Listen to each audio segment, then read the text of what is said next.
बिस्मिल्लाहिर्रहमानिर्रहीम। अस्सलाम वालेकुम पाकिस्तान। कैसे हैं आप लोग? ठीक ठाक हैं? उम्मीद करता हूँ बिल्कुल ठीक ठाक होंगे और अपनी खूबसूरत सी ज़िंदगी अपने खूबसूरत अंदाज से गुजार रहे होंगे।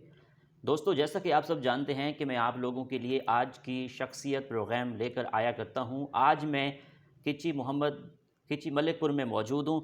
आज मैं आपको जिस शख्सियत का तारुफ़ करवाने जा रहा हूँ, चीफ़ ऑफ आल पाकिस्तान नाइच बरादरी। आज की शख्सियत नाइच बरादरी मरूफ़ ख़ानदान मलिक खालिद महमूद नाइच साहब के भतीजे हैं। मलिक आफ़ाक महमूद नाइच साहब मेरे साथ मौजूद हैं। आज हम आफ़ाक साहब से बहुत सारी बातें करेंगे, गपशप करेंगे, सियासत के हवाले से बात करेंगे और हल्के के जो मसाइल हैं उस हवाले से बात करेंगे और ख़ास तौर पर मलिक आफ़ाक महमूद नाइच साहब की लाइफ को डिस्कस करेंगे और दूसरा तालीम के हवाले से भी बात करेंगे। आइए मलिक आफ़ाक साहब से बात करते हैं। अस्सलाम वालेकुम। वालेकुम अस्सलाम। कैसे हैं आप? अल्लाह का करम, आप ठीक हैं? मैं खैरियत से हैं? अल्हम्दुलिल्लाह बिल्कुल ठीक। आपको मैं वेलकम करता हूँ यहाँ आने पे बहुत और आपका शुक्रिया, शुक्रिया भी अदा करता हूँ। बहुत शुक्रिया। अच्छा सर, सबसे पहले तो आप ये बताएं कि आपने अपनी इब्तदाई तालीम कहाँ से हासिल की और तालीमी सफ़र कैसे तय किया? देखें, इब्तदाई तालीम तो मेरी यहाँ तरंडा मोहम्मद पनाह में हमारा एक लोकल स्कूल था, अभी भी है इंग्लिश ग्रामर के नाम से। तो वहाँ से मैंने अपनी एजुकेशन स्टार्ट की थी। तो क्लास 1 तक मैं वहाँ रहा। फिर मेरे वालिद साहब की अनफॉर्चुनेटली डेथ हो गई थी। 2001 में फिर मैं बहावलपुर शिफ्ट हो गया था। तो मेरी स्कूलिंग और कॉलेज समझ लें आप, बीकन हाउस और सादे पब्लिक से है। उसके बाद मेरी ग्रेजुएशन जो है वो यूनिवर्सिटी ऑफ सेंट्रल पंजाब से है। अब मैंने मास्टर्स किया अपना इंटरनेशनल रिलेशंस में आईयूपी से। माशाल्लाह आपने तालीम मुकम्मल कर ली है, जी अब हल्के में हैं। जी। आइंदा इलेक्शन में और सियासत में आप इन होंगे?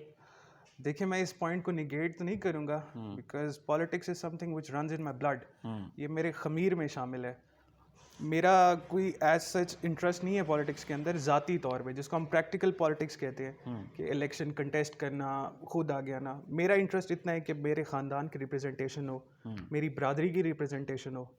बाकी अगर मेरे बुज़ुर्गों ने ये समझा कि मुझे किसी प्लेटफॉर्म पर यूज़ करना चाहें तो मैं हाज़िर हूँ। सियासत को आप किस तरह समझते हैं? देखिए, जैसे मैंने पहले कहा कि ये तो मेरे खून में शामिल है, मेरे जीन्स में शामिल है। हुँ, तो सियासत को मैं ये तो नहीं कहूँगा मैं मुकम्मल तौर पे समझता हूँ, लेकिन जो हमारे यहाँ की लोकल पॉलिटिक्स है उसको मैं अच्छे तरीके से हुँ। समझता हूँ अल्हम्दुलिल्लाह। अगर मैं बल्दियाती इलेक्शन की बात करूँ जो आइंदा आने वाले हैं, जी। तो उसमें आप पार्टिसिपेट करेंगे? देखिए, जैसे अब हमारे बरादरी के भी सरबराह हैं, हमारे हुँ, फैमिली के भी सरबराह हैं, हुँ। सरदार मलिक खालिद महमूद नाइच साहब। अगर उन्होंने ये फ़ैसला किया कि वो मुझे कंटेस्ट करवाना चाहते हैं, मैं तैयार हूँ। और अगर मैं जनरल इलेक्शन की बात करूँ तो? जिस प्लेटफॉर्म पे वो कहेंगे मैं तैयार हूँ। अच्छा, काउंसलर से लेके एमएनए तक कहेंगे मैं तैयार हूँ जी। अच्छा। महमूद साहब, अगर मैं बात करूँ आपके हलके की, तो आपके हलके में कौन-कौन से मसाइल हैं? देखिए जाम साहब, अनफॉर्चुनेटली यहाँ हमारा जो लोकल पॉलिटिक्स है ना, सारा देही इलाका है। हुँ, हमारे लोगों को उनके बेसिक मसाइल का पता ही नहीं है। हुँ, हमारे मसाइल हैं कुछ, बना कुछ दिए गए हैं। अब मिसाल के तौर पे यहाँ कच्ची मोहम्मद ख़ान के एक गरीब आदमी का मसला ये होगा कि उसके बेटे को पुलिस उठा के ले गई है। वो मेरे पास आएगा, मेरे चाचू के पास आएगा कि जी उनको छुड़वा दें, ये है, हक है, ना हक है। या उनके कोई और घरेलू झगड़े होंगे, बरादरी के झगड़े होंगे और मसाइल कोर्ट कचहरी के। हालांकि बेसिकली हमारे यहाँ ह्यूमन राइट्स के भी इशू हैं, उसके बाद डेवलपमेंट के इश्यूज़ हैं, इंफ्रास्ट्रक्चर के इश्यूज़ हैं, सबसे पहले सबसे बढ़ के तालीम और सेहत के बहुत इश्यूज़ हैं। अब आप देखें हमारा जो ये तहसील है लियाकतपुर, इसको कोई एक बड़ा हॉस्पिटल नहीं लगता। आपका कोई सीरियस पेशेंट आता है, आपने ऑपरेशन करवाना है, आप 100 किलोमीटर भावलपुर जाएंगे या आप 100 किलोमीटर रहीमर खान जाएंगे या अब मोटरवे के थ्रू आप मुल्तान जाएंगे। यानी वहाँ पहुँचते बंदा भी आपका एक्सपायर हो सकता है। एक अच्छा हॉस्पिटल नहीं है। आप और मैं इस्लामिया यूनिवर्सिटी जाके तालीम हासिल करते हैं, यहाँ हमारे पास यूनिवर्सिटी का कोई कैंपस नहीं है। इतनी बड़ी तहसील है, एक एमएनए है, 3 एमपीएज हैं पूरे ज़िले में। हर एमएनए के नीचे 2-2 एमपीएज हैं और उनके हलके भी बहुत छोटे-छोटे हैं। जी, हमारा हलका आप बेहतर जानते हैं मेरे से, बहुत बड़ी तहसील है। जी। यहाँ एटलीस्ट एक यूनिवर्सिटी का एक बेशक साहब कैंपस होना चाहिए, कोई प्राइवेट यूनिवर्सिटी आज इनिशिएटिव ले, एक state of the art hospital होना चाहिए। हुँ, तो मेरे नज़दीक तो ये इश्यूज़ हैं और सबसे बढ़कर गुर्बत का इशू है यहाँ पे, बहुत ज़्यादा डिप्राइव्ड हैं लोग। तो आफ़ाक़ मैं जी, जी। अगर इंशाल्लाह हुँ, किसी प्लेटफॉर्म पे आया तो मैं तो इन मेरी जो सबसे पहले होगी वो ये इश्यूज होंगे, इनको जी, एड्रेस करूँ। ठीक है। आफाक महमूद साहब, आप लियाकतपुर की सियासत को किस तरह देखते हैं? लियाकतपुर की सियासत भी पाकिस्तान की तरह मैं समझता हूँ कैप्चर्ड पॉलिटिक्स है। यहाँ पे भी आपको पता है बरादरियाँ, ख़ानदान ये सियासत करते हैं, नीचे से कोई ऊपर नहीं आता। इसीलिए हमारी तहसील बहुत पीछे रह गई है और आगे भी वही कुछ होना है, क्योंकि यहाँ लैक ऑफ अवेयरनेस है, बड़ा स्वेयर kind of lack of awareness है। अवेयरनेस भी कैसे आएगी जब तक यहाँ पे तालीम नहीं आएगी। आप और मैं बाहर निकल गया, मैं थोड़ी बहुत सेंस आ गई है, मेजॉरिटी लोग यहाँ पे हैं, उन्हें नहीं पता। वो मैं जाऊँगा वो कहेंगे जी सरदार आ गए इनको वोट दे दो, कोई और आए जाएगा वो कहेंगे खान साहब आ गए, मखदूम साहब आ गए वोट दे दो। जी। यहाँ वो नहीं है कि किसी की किरदार को देख के, किसी के माइंडसेट आइडियोलॉजी को, नज़रिए को देख के वोट नहीं दिया जाता। तो मेरा ये भी मिशन है कि मैं इंशाल्लाह वो मेरे तई जो अवेयरनेस है वो भी मैं यहाँ पे क्रिएट करूँगा। अगर मैं सियासी वाबस्तगी के हवाले से बात करूं तो आपकी सियासी वाबस्तगी किस पार्टी से है? पार्टी तो एज सच नहीं, हमारा ख़ानदान और मखदूम मुस्नाबाद एक अरसे से, बल्कि मेरी 26 साल उम्र है, मैं तो जब से होश संभाले उन्हीं के साथ देखा और अपने बुज़ुर्गों से भी सुना है कि हम लोग हमेशा से उनके साथ रहे हैं। अभी इस इलेक्शन में हमारे थोड़े बहुत ग्रीवेंसेस हुए थे और हम लोगों ने आज़ाद पैनल बनाया था हामिद सईद काज़मी साहब के साथ। जी। तो अभी तो फ़िलहाल हम उसी ट्रैक पे चल रहे हैं, आगे देखें जहाँ, क्योंकि पॉलिटिक्स का अल्टीमेट डिसीजन होता है सरदार साहब का, जी। वो जहाँ लेके जाएंगे हम पीछे हैं।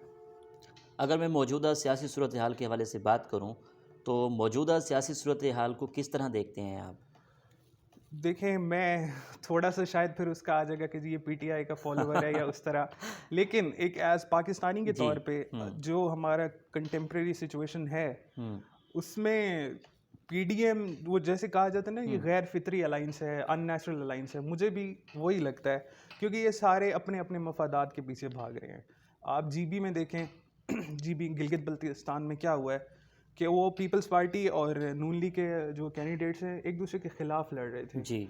अच्छा, जब उनसे ये बात की गई है तो कहते हैं जी ये तो जमहूरियत का हिस्सा है। भाई ये कौन सी जमहूरियत है? आप कम से कम एक प्लेटफॉर्म से तो खड़े हो जाएं, आप उस पीडीएम के थ्रू ही इलेक्शन लड़ लें। और अब जैसे कोरोना फिर से एक दफ़ा सर उठाने लग गया है, इन हालात में जल्द से जुलूस करना, ये तो मतलब पाकिस्तानी की ज़िंदगी से खेलने वाली बात है। आपके घर शादी हो तो आप कहते हैं जी कोविड का रिपोर्ट लेकर आए, यहाँ वहाँ आए मरे जो है, हमें उससे कोई लेना देना नहीं है। तो मैं समझता हूँ ये डिस्टेबलाइज करने की एक साजिश है। और जिस तरह से वो नवाज शरीफ साहब ज़बान इस्तेमाल करते हैं हमारे इदारों के ख़िलाफ़, तो वो तो इंडिकेट करता है कि उनको कहीं और से इशारे दिए जा रहे हैं। अच्छा, अगर मैं तहसील लियाकतपुर की बात करूं तो तहसील लियाकतपुर को ज़िला बनवाने के लिए आपका क्या विजन मिशन सर है? मैं जिस हद तक मेरे से हो सकता है, क्योंकि अभी मैं किसी एग्जेक्टिव अथॉरिटी में नहीं हूँ, अभी तो मैं सिर्फ समझे इस ख़ानदान का हिस्सा हूँ या अपनी बरादरी का हिस्सा हूँ, लेकिन मेरे से जो भी हो सकता है, मैं जिस लेवल पे भी लोगों को मोटिवेट कर सकता हूँ या आवाज़ उठा सकता हूँ सोशल मीडिया पे मैं हाजिर हूँ। और लियाकतपुर ज़िला मेरे ख्याल में अब नागुज़ीर हो चुका है, अब ये वक्त की ज़रूरत है। जैसे मैंने आपको पहले बताया, ना यहाँ कोई अच्छा हॉस्पिटल है, ना यूनिवर्सिटी है, ना कोई एजुकेशन की फैसिलिटीज़ हैं, इंफ्रास्ट्रक्चर तबाहशुदा है।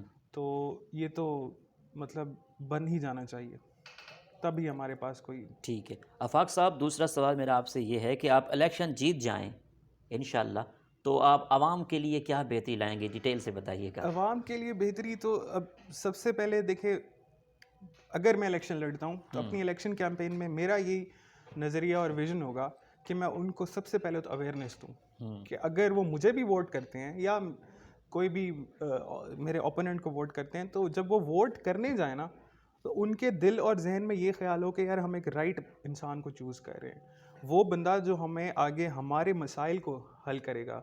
यानी जैसे मैंने आपको बताया, यहाँ पे लोगों को मसाइल का पता ही नहीं है।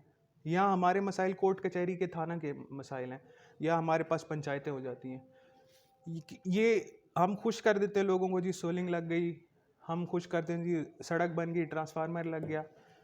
कौन से यहाँ से हमारे बेचारे गरीब जाके बहावलपुर या रहीम खान तक भी तालीम हासिल कर सकते हैं? कौन से? मैं आफाक महमूद नाइज बीमार होता है, उसको खांसी आती है, वो बहावलपुर के सबसे अच्छे हॉस्पिटल में जाके इलाज करवा सकता है। मेरा गरीब यहाँ का, उसको कैंसर हो जाता है, वो तरंडा मोहम्मद पनाह तक या लियाकतपुर के जो हमारा THQ है वहाँ तक भी नहीं जा सकता। तो मेरी तो जो अटमोस्ट प्रायोरिटी होगी वो यही होगी, सबसे पहले जो बेसिक ह्यूमन नीड्स हैं उनको पूरा किया जाए, सेहत के हवाले से, तालीम के हवाले से, और दूसरा जो है जॉब्स के हवाले से। यानी यहाँ पे लोगों की कोई, मैं समझता हूँ टैलेंट की कमी नहीं है हमारे पास, जी, हमारी इस बिल्कुल। तहसील में हुँ, बहुत अच्छे अच्छे लोग हैं, पढ़े लिखे लोग हैं, अपॉर्चुनिटीज़ नहीं है। मैं अपॉर्चुनिटीज़ क्रिएट करके दिखाऊंगा इंशाल्लाह, अ, अगर मैं आता हूँ तो। ठीक है। आपकी आइडियल पर्सनैलिटी कौन है? सियासी हवाले से देखें तो? मैं तो इमरान खान को एडमायर करता हूँ जी, क्योंकि उस बंदे की स्ट्रगल है, हुँ, उस बंदे की स्ट्रगल की वजह से मैं उसको एडमायर करता हूँ। और 2014 में जब उनका धरना था, हुँ, तब मैं सेकेंड ईयर का स्टूडेंट था सादे पब्लिक स्कूल में। हुँ। तो हम दोस्तों ने मिलके भावलपुर शहर के अंदर सबसे बड़ी रैली निकाली थी उस वक्त। तो उस बंदे की सिर्फ स्ट्रगल की वजह से मैं उसको एडमायर करता हूँ, कि उस सियासी तौर पे बातें सच्ची करते हैं। अब अमल के ऊपर हम डिबेट हो सकती है हुँ, कि अमल होता है या नहीं, बातें बिल्कुल सच्ची करते हैं, उनके नज़रियात बहुत अच्छे हैं। और जो भी मैंने आपसे अपना विज़न शेयर किया है, जी। समझ लें उनसे मुतासिर हो गई किया। आपके आइडियल कौन है? इस्लाम के हवाले से बात करें तो? इस्लाम में तो ऑब्वियसली हज़रत मोहम्मद सल्लल्लाहु अलैहि वसल्लम है। और जो हज़रत उमर, हुँ, हज़रत उमर के बारे, जब जो उनका रूलिंग सिस्टम है, जो गवर्निंग सिस्टम है, हुँ, वो तो ऑब्वियसली हर इंसान का, हर मुसलमान का वो हुँ, समझ लें आइडियल सिस्टम है। कि जिस तरह वो इंसाफ करते थे, जिस तरह वो हुकूमत करते थे, हुकूमत चलाते थे। हुँ। तो हज़रत मोहम्मद सल्लल्लाहु अलैहि वसल्लम और हज़रत उमर, वैसे तो सभी, लेकिन माशाल्लाह, बट ज़बरदस्त। मतलब हुँ, अगर हम स्पेसिफिकली पूछें तो ये दो शख्सियात हैं। ठीक है। अब मैं आपकी लाइफ़ को डिस्कस करने लगा हूँ। जी जी। आपकी हॉबीज़ क्या-क्या हैं? हॉबीज़ कोई एज सच नहीं है मेरी। हुँ, मुझे समझ लें एक तो ऑफ रोडिंग का बहुत शौक है, मतलब हुँ। गाड़ियों का, ये जीप रैलीज होती हैं। ट्रैवलिंग पसंद करते हैं? ट्रैवलिंग, मुझे रोही की ट्रैवलिंग बहुत पसंद है। अच्छा, वैसे मैं शौकीन नहीं हूँ किसी भी ट्रैवलिंग का इतना ज़्यादा। अच्छा, ड्राइव खुद करते हैं जी आप? जी, ड्राइव मैं बचपन से ड्राइव कर रहा हूँ जी, बहुत बहुत छोटी उम्र से ड्राइव करना शुरू किया था। अच्छा, फ़ॉरेन कंट्री कभी विज़िट किया? सऊदी अरब में जाता हूँ अल्हम्दुलिल्लाह हर साल। तो अच्छा, मेरा बस ये रमज़ान हुँ, रह गया है हुँ, कोविड की वजह से, अदरवाइज़ 2010 से अल्हम्दुलिल्लाह मेरा हर रमज़ान सऊदीया में गुजरता है। माशाल्लाह। अच्छा आफ़ाक साहब आप वहाँ जाते हैं, वहाँ के कल्चर को और पाकिस्तान के कल्चर को कैसे देखते हैं? थोड़ा-सा ब्रीफ़ कीजिएगा। कल्चर तो बहुत फ़र्क है, बहुत फ़र्क है, ज़मीन आसमान का फ़र्क है। आपकी अच्छा, जो स्टेट को रन करने का सिस्टम है, हालांकि वहाँ पे मोनार्की है यानी बादशाहत है, यहाँ हमारे पास जमहूरियत है, या समझ लें पॉलिटिकल सिस्टम है। लेकिन फिर भी हुँ, वहाँ की बादशाहत भी हमारी जमहूरियत से बहुत बेहतर है। जो हुँ, फैसिलिटीज़ वो अपने लोगों को दे चुके हैं, जिस तरह से वो अपने लोगों को क्या कहते हैं, एंटरटेन करते हैं, जी, उनका उनका ख्याल रखते हैं। तो मैंने वहाँ पे बहुत ये देखा है, ख़ास तौर पे सेहत के हवाले से। यानी आप, मैंने वहाँ पे हरमैन के अंदर बहुत से अपने ऐसे वाक़यात अपनी आँखों से देखे हैं कि विद इन सेकेंड्स वहाँ की जो अथॉरिटीज़ हैं उन्होंने रिस्पॉन्ड किया है। और मुझे याद है 2015 या 16 में मैं मदीना में था, हुँ, और हरम के पास एक सुसाइड अटैक हुआ था। अच्छा, ये रिपोर्टेड चीज़ें हैं। ठीक। तो वहीं मैं हरम में ही मौजूद था, हम रोज़ा अफ्तार करने वाले थे। और जिस तरह से उनकी सिक्योरिटी ने और जिस तरह से उनकी हेल्थ केयर सिस्टम ने उसके ऊपर रिस्पॉन्ड किया, वो बहुत रिमार्केबल था, उसने मुझे बड़ा अट्रैक्ट किया। और मुझे हमेशा, मैं जब जाता हूँ मुझे बड़ी हसरत होती है कि यार यहाँ पे ये बादशाहत में अगर इतनी फैसिलिटीज़ हैं, तो हमारी जमहूरियत में तो इससे कहीं ज़्यादा होनी चाहिए थी। अगर एक शख्स, सिर्फ एक शख्स या एक ख़ानदान हुँ, इतने बड़े मुल्क को, क्योंकि सऊदी अरब अगर उसका आप उसकी टेरिटरी देखें तो बहुत बड़ी टेरिटरी है, पाकिस्तान तो बहुत छोटा है उसके मुकाबले में। हुँ, तो अगर एक शख्स इतनी बड़ी टेरिटरी को संभाल रहा है, तो यहाँ एक 50-60 लोगों की काबीना वो यानी 21-22 करोड़ लोगों क्यों नहीं संभाल सकती। बिल्कुल सही, तो ये चीज़ मुझे बड़ा अट्रैक्ट करती है, वहाँ पे ठीक है। अफसोस भी बहुत होता है। अगर मैं पाकिस्तान की बात करूँ तो पाकिस्तान का कौन-सा शहर आपको अच्छा लगता है, आप विज़िट भी करते हों? पाकिस्तान में बहावलपुर से मेरा बड़ा लगाव है, क्योंकि मेरी सारी ज़िंदगी वहाँ गुजरी है। ठीक है। इसके बाद मुझे इस्लामाबाद और कराची बहुत पसंद है। हुँ, इस्लामाबाद अपनी खूबसूरती की वजह से और मौसम की वजह से। कराची भी मुझे बस इसी वजह, मतलब समझ लें वहाँ पे भी मुझे बड़ा अच्छा लगता है उसका माहौल, कुछ एरियाज़ का। हालांकि लोग कहते हैं जी कराची बड़ा कचराची भी कहते हैं उसको जी, कचरे का ढेर है और ये वो। लेकिन अच्छा। कुछ एरियाज़ हैं मुझे बड़े अच्छे लगते हैं हुँ, वो हुँ। कराची के। अगर मैं अदब के हवाले से बात करूँ तो अदब से किस हद तक लगाव है आपको? अदब से जाम साहब कोई एज सच ये नहीं है। जब मैं स्कूल में था तो उस वक्त होता था हमारा डिबेटिंग कंपटीशन भी होता था और दूसरे कॉम्पिटिशन्स भी होते थे। अभी मैं जब आईआर कर रहा था तो आईआर के हवाले से बुक्स पढ़नी पड़ती थी। बाकी अदब के हवाले से ये है कि मैंने क्लास 7 या 8 में हमारे कंपटीशन हुआ था। उस वक्त हमारे ये समझ लें जो हमारा ऑपरेशन था स्वात का वो चल रहा था। अच्छा, आर्मी का 2008 में 8-9 में। तो उसके ऊपर मैंने एक नज़म लिखी थी। ठीक है। तो बस वो इतना ही समझ लें। सही। हमारा कंपटीशन हुआ था उस पे मैंने एक नज़म लिखी थी अमन के हवाले टाइटल से के साथ। जी ज़बरदस्त। जी। किताबें पढ़ते हैं? किताबें उस वक्त पढ़ता था। अब यही आईआर के हवाले से पढ़ी हैं हम्म, या समझ लें कि करंट अफेयर्स के बारे में, हम्म। क्योंकि वो मेरी फील्ड चेंज हो गई अच्छा, एक तरह से। आपका एक आर्टिकल आया था, जी तो आर्टिकल आपका किस हवाले से था, और जो आर्टिकल इन फ्यूचर आप आर्टिकल लिखेंगे? इंशाल्लाह ज़रूर। मुझे बड़ा मज़ा आया वो। हाँ। मेरा थीसिस था अभी हम्म, मास्टर्स में। ठीक है। तो मैंने जो टॉपिक लिया था वो कश्मीर के हवाले से। कश्मीर को भी मतलब मैंने लिमिटेड कर लिया था 5 अगस्त 2019 के बाद से जो वहाँ पे इक़दामात हुए हैं। तो उसके ऊपर मैंने अपना थीसिस बनाया था। तो जो मेरे कंक्लूजन था और जो मैंने सजेशंस दी थी वो मेरे एचओडी साहब को बहुत पसंद आई और उनके तवसुत से वो मेरा आर्टिकल डॉन पेपर में पब्लिश हो गया था अल्हम्दुलिल्लाह। तो आगे भी मैं कोशिश करता रहता हूँ, अपनी डायरी में तो लिखता रहता हूँ। अभी सर के साथ शेयर नहीं किया, तो उनके साथ इंशाल्लाह फिर शेयर करूँगा। हो सकता है आगे भी पब्लिश हो जाए। वैसे मैं लिखता रहता हूँ अपनी डायरी में। आपके फेवरेट राइटर कौन है? मेरी फेवरेट राइटर मतलब अगर आप सहाफ़त में बात करें ना जी। तो मुझे आफ्ताब इकबाल साहब के अच्छे लगते हैं आर्टिकल्स। अच्छा, और अपना सुहेल वड़ाइच साहब के, उनके ठीक है। मैं समझता हूँ कि वो इम्पार्शल होते हैं। ज़बरदस्त। जब जो उनको पढ़ के तासुर मिलता है ना, मुझे ऐसा लगता है कि वो इम्पार्शल होते हैं।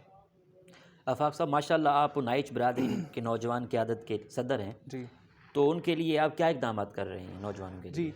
सबसे पहले तो ये है कि एक चीज़ मैं क्लियर कर देना चाहता हूँ, ये चीज़ मैंने कोई इनहेरिट नहीं की इस तरह, क्योंकि काफ़ी लोगों को ये तासुर जाता है कि जी क्योंकि इसके चचा जो हैं वो बरादरी के चीफ़ हैं, तो इस वजह से इसको भी वो डायनेस्टिक पॉलिटिक्स की तरह ख़ानदानी तौर पे इसको भी ये ओहदा दे दिया गया है। ऐसा हरगिज़ नहीं है।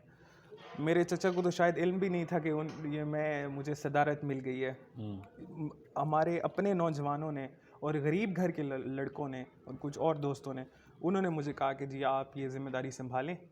तो उस वक्त से मैं कोशिश तो कर रहा हूँ। मेरा सबसे पहला मिशन ये है अपनी यूथ से भी हट के कि मेरी बरादरी जहाँ पे भी बैठी है, अल्हम्दुलिल्लाह मैं जाता रहता हूँ, ऑल ओवर द कंट्री में जाता रहता हूँ। तो यही है कि मैं उनको जाके मुत्तहिद कर सकूं उनको, क्योंकि हर जगह मैंने देखा है जैसे दीगर बरादरियों में भी होता है, हमारे बरादरी भी स्कैटर्ड है। तो मेरी कोशिश होती है अभी उनके जो भी ज़ाती मसले मसाइल हैं उनको मैं हल कर सकूं, उनको एक पेज पर कम से कम ज़ाती हैसियत में ला सकूं। बाकी सियासी ज़ाहिर है हर इंसान के पास एक ये फ्रीडम है, ह्यूमन राइट है कि वो डिफरेंस ऑफ ओपिनियन भी रखता है और उसका अपना पॉलिटिकल एक विजन भी होता है। बाकी नौजवानों के हवाले से ये है कि मेरी कोशिश होती है कि मैं जितने हमारे पढ़े लिखे नौजवान हैं उनको मिलूं और उनके अगर कोई उनको मसले मसाइल आ रहे हैं उसमें अगर मैं कोई किरदार अदा कर सकता हूं उनके हल के लिए वो करूं, उनको आगे प्रमोट करता हूं, आगे इनकरेज करूं। किसी को कोई जॉब में मसला आ रहा है, मेरे बस में है कुछ तो मैं वो कर लूं उसके लिए। फ़िलहाल तो यही कर रहा हूँ। बाकी आगे इंशाल्लाह ये सिलसिला चल रहा है और जैसे बेहतरी की गुंजाइश तो हमेशा रहती है, तो लगे हुए हैं। ठीक है।